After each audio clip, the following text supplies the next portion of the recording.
જય અર્બુદા, જય શ્રીરામ।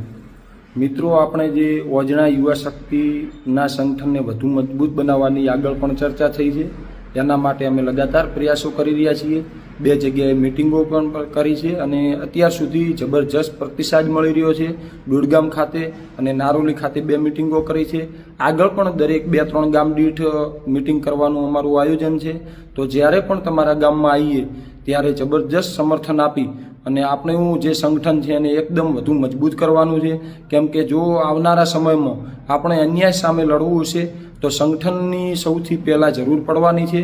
અને હવે આપણે બીજી વાત કે ગઈકાલે માનનીય અધ્યક્ષ સાહેબ શ્રી અમારા ગામમાં દોડગામમાં આવ્યા હતા।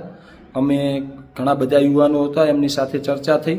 આપણા મુદ્દા હતા જે કે આપણને ન્યાય નથી મળ્યો, એમાં પહેલું કે પીઆઈની જે શંકાસ્પદ ભૂમિકા હતી એ બાબતે માનનીય અધ્યક્ષ સાહેબ શ્રીએ આપણને વિશ્વાસ અપાવ્યો છે કે એમની સામે તપાસની કામગીરી બહુ જલ્દી ચાલુ કરવામાં આવશે। વધુમાં વધુ 7 દિવસ પહેલાં તપાસની કામગીરી ચાલુ કરવામાં આવશે અને આપણને રિઝલ્ટ પણ મળશે।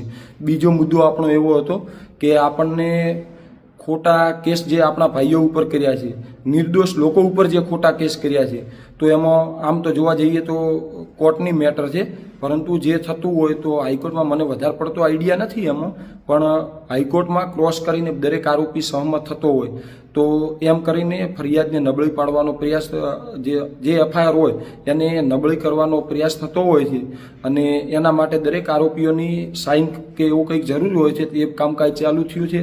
બીજું કે અત્યાર સુધી પોલીસે એકપક્ષીય કાર્યવાહી કરી હતી, ફક્ત આપણા જ સમાજના યુવાનો ઉપર કેસ કર્યા હતા, તો એમાં પણ સામેવાળા ઉપર પણ 3 કેસ કર્યા, 3 લોકોની અટકાયત કરી છે અને હજી પણ જે પણ બાકી રહ્યા છે એમના ઉપર પણ આગળ અટકાયત થવાની છે।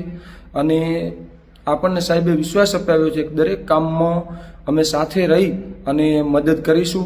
કેમ કે આપણી જે મુદ્દા છે, ન્યાયની ભાવના આપણી સાચી છે, કે ન્યાય મળવો જોઈએ, તો એમાં આપણને સાહેબે વિશ્વાસ અપાવ્યો છે અને આપણે વિશ્વાસ પણ રાખીએ છીએ, કેમ કે સાહેબે આગળ પણ કામ કર્યા છે, આમાં પણ કરશે। અને બીજી આપણી સામાજિક લડાઈ જે છે એ ચાલુ જ છે। જય અર્બુદા, જય શ્રીરામ।